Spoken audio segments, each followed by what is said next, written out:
আসসালামু আলাইকুম বন্ধুরা, আমি এখন হুইনার ব্রুশ মিট নুডল বানাবো আর একটা সুপে বুইফেল। পরিমাণ মতো একটু লবণ পোস্টগুলি এখন দিব।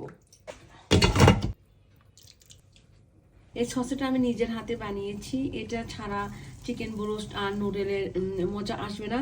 এখানে আমি টক দই দিয়েছি, একটা কাঁচামরিচ দিয়েছি, সামান্য একটু পেঁয়াজ দিয়েছি আর ধনেপাতা দিয়েছি। সসের জন্য অলিভ অয়েলটা অবশ্যই লাগবে, এখানে সামান্য একটু দিতে হবে। আপনাদের কারো কাছে যদি অলিভ অয়েল না থাকে সরিষার তেল দিলেও হবে। পরিমাণ মতো লবণ। রোস্টগুলো অর্ধেক সিদ্ধ হয়ে গেছে, এখন আমি এগুলো তুলে নিব। এই পানিটার মধ্যে এই নুডলগুলো সিদ্ধ দিব। এই নুডলটা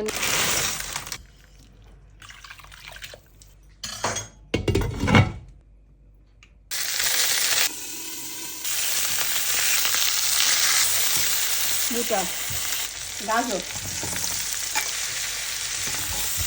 অরিগানো, সামান্য একটু আদা রসুন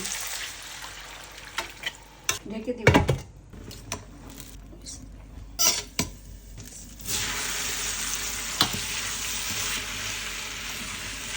আমি একটু খেয়ে দেখবো সিদ্ধ আর লবণ ঠিক আছে কিনা। হ্যাঁ, ঠিক মতো লবণ হয়েছে, সিদ্ধ হয়েছে।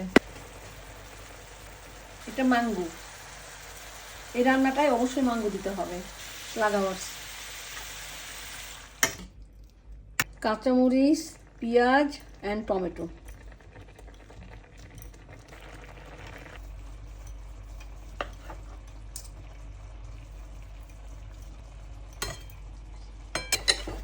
আমার চিকেন ব্রেস্টটা হয়ে গেছে, আমি এখন এটা নামিয়ে দেব।